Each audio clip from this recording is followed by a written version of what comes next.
1979, a 19-year-old named Kevin Strickland was sentenced to life in prison for a crime he didn't commit. Kevin Bernard Strickland, born June 7, 1959. He was wrongfully convicted by an all-white jury in 1979 of deleting 3 people in Kansas City, Missouri. There was no physical evidence linking him to the scene. There was only one alleged witness that later recanted her testimony and said that Strickland was not involved and that she was coerced by the police. The eyewitness was Cynthia Douglas. She stated that the detectives pressured her into naming Strickland as the perpetrator.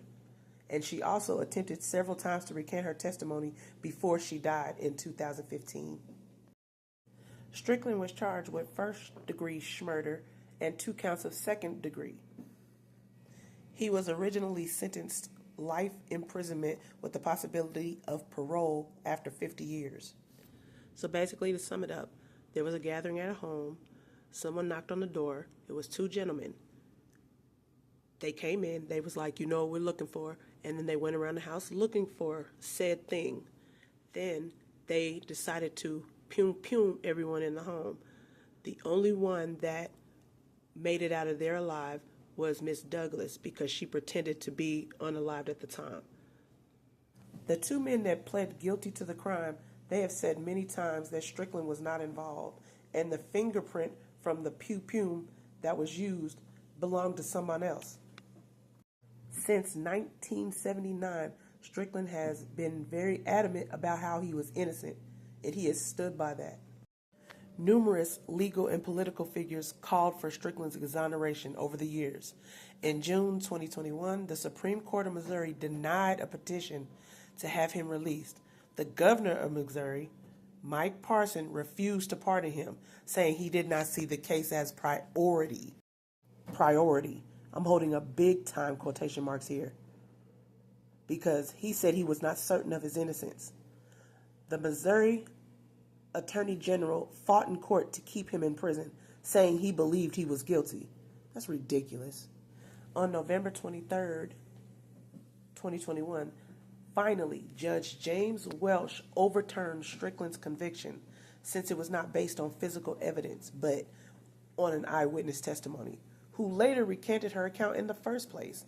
And then Strickland was finally released after all these years, from 1979 to 2021, by a wrongful conviction. He was exonerated after more than 42 years in prison, making his case the longest confirmed wrongful conviction case in Missouri's history. Ridiculous. Okay, hear me out. I'm about to do some name dropping. So on May 10th, 2021, Jackson County prosecutor Jean Peters Baker published a letter saying she believed he was innocent and should be released from prison. All the former prosecutors in Strickland's case have said they think he's innocent as well, as have the federal prosecutors for the United States District Court for the Western District of Missouri, Mayor of Kansas City Quentin Lucas, and more than a dozen state lawmakers, including Andrew McDaniel, the Republican chair of the Missouri House of Representatives Committee overseeing prisons. They have sought to have him released over the years many times. Also, the Supreme Court of Missouri denied a petition to release Strickland in June 2021. But get it straight, in August 2021, it was this guy, this same governor, the governor of Missouri, Mike Parson, refused to pardon him, having previously said that Strickland's case was not a priority, like I stated earlier. That's what I'm talking about. This guy, look at this. Let's blow this up. He was the deciding factor, because he didn't care enough about somebody else's life. He didn't think it was deemed fit to even rethink it or look into it, even with all these petitions coming to his desk. Oh, I can't forget this guy. The Assistant Attorney General of Missouri, Andrew Clark, said the Attorney General's office believes Strickland to be guilty and thinks he should remain in prison, saying that Strickland had worked to evade responsibilities. What? What the hell does that mean? Supreme Court Chief Justice Edward D. Robertson, Jr.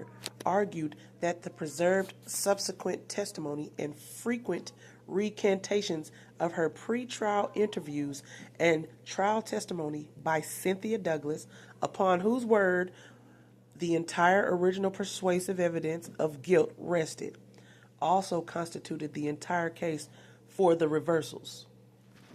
On November 23, 2021, Judge James Welsh wrote, and I quote directly, "Under these unique circumstances, the court's confidence in Strickland's conviction is so undermined that it cannot stand, and the judgment of the conviction must be set aside. The state of Missouri shall immediately discharge Kevin Bernard Strickland from its custody." Boom. So now at 66 years old, he is the father of one daughter. Strickland uses a wheelchair and said that he had experienced a couple of heart attacks. He said, and I quote, "I got high blood pressure. My ability to stand is diminished." His father died in 2011. His mother died August 21st, 2021, mere 3 months before his exoneration.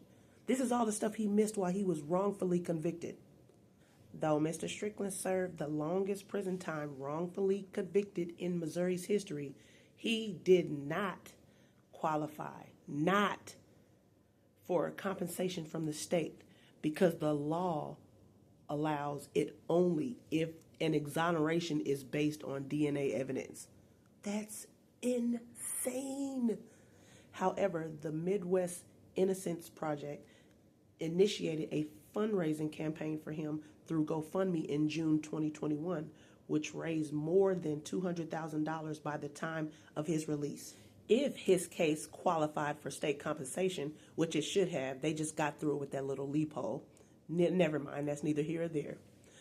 The amount could be much more. In other states, compensation of over $20 million was paid in similar cases of wrongful convictions. In a few days after his release, donations multiplied, and the raised amount went over $1 million by more than 14,000 people, and I believe they're still donating to this day. To this day! To this day! Missouri law only compensates people exonerated through DNA evidence. That meant Kevin got nothing, not a dime, for the decades he lost. The public stepped up. A GoFundMe campaign raised over $1 million to help him rebuild his life. Today, Kevin speaks out about wrongful convictions, eyewitness errors, and the need for reform. He's also suing Kansas City police for misconduct, alleging they fabricated evidence and pressured witnesses.